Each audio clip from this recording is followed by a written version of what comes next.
Bia kamal kanur online kajan gwas man bialing te ke te chala do la Russian ni shika bok re which ka Sudan wakan luakan eden kontin la ji ki rapid force luakan ka chala do na me chi magwa ki che chong ka kwi ko ran to re which ka Sudan chala do rapid force me chi di na which wakan shika bok ke chika luak uh, chicken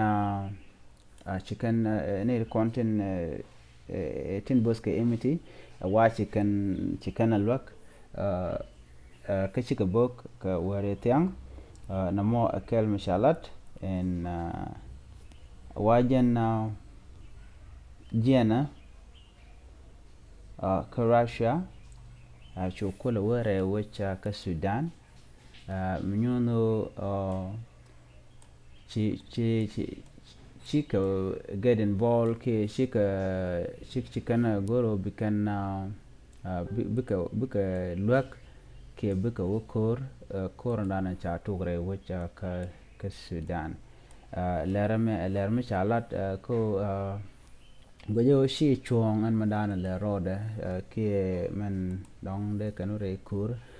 mi shijika shikana to kenere content la Sudanese ni ko ken yeni ken alana mada wo ba wiya kur mi shiro lut ki be ko ken te chigo ba ko lalet gwaz me chala de longo te ken ne to wan te chi ken chi ba ten gwaz me ka kwi kur de yenen ko ne to wan jalna ki dierna long ko kormo do wona jan ko wa chakulu ngumi mat Russia ro de ten re kor kan tam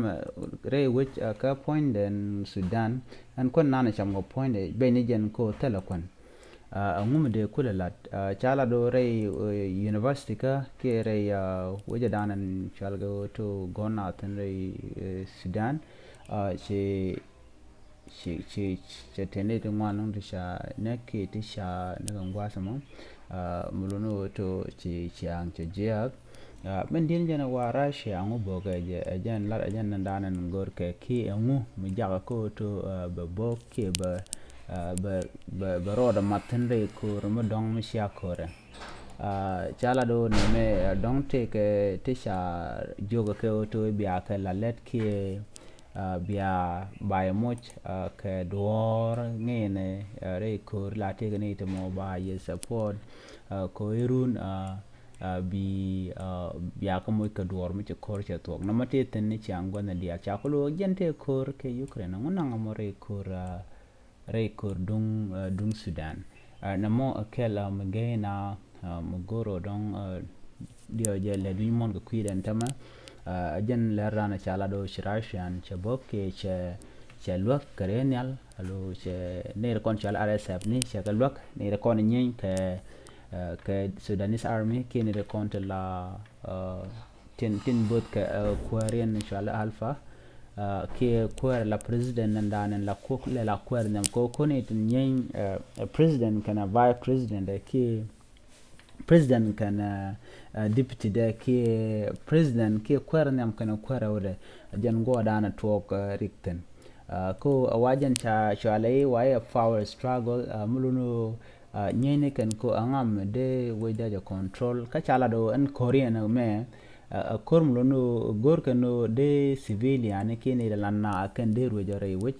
shima gor ran the power ala RSF ni chala do ken lat kanu to e kume men la kume da goro to civilian ni bika ruch president na ramadan la de jene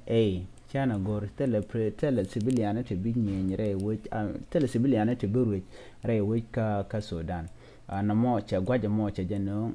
jen menong rigdiality ala which Sudan cha je fain ko jan cha je destroy ke cha je yar katin ko na lat karodian ala kurmi cha tuk ke cha kelin ka gwas mi che la ngwang pidi ye bu ka to che keden la ra bina nyi bina ten to la kan ya to la to kane den kon tin kunal nyi kwiden tikane de ten la nan kan kanan mi erun ne de believe bu ka ne te mo tel ram te ke te ne manan le rode kan bi ye ken badan shi mi shi ne don want yi ken chi test ne an ta ma ke jibon te ditre wi ka Sudan areng mu dir na mo gore gwech kene den kontin te ka long re wine dial ko shim shek na me shi kan de ja dera tuo gwana dial na me jela dan de kono lot na me ki men de kon lat ke jen gwa sa me ambiya te kamal mi jiram jedit gore jen subscribe bye bye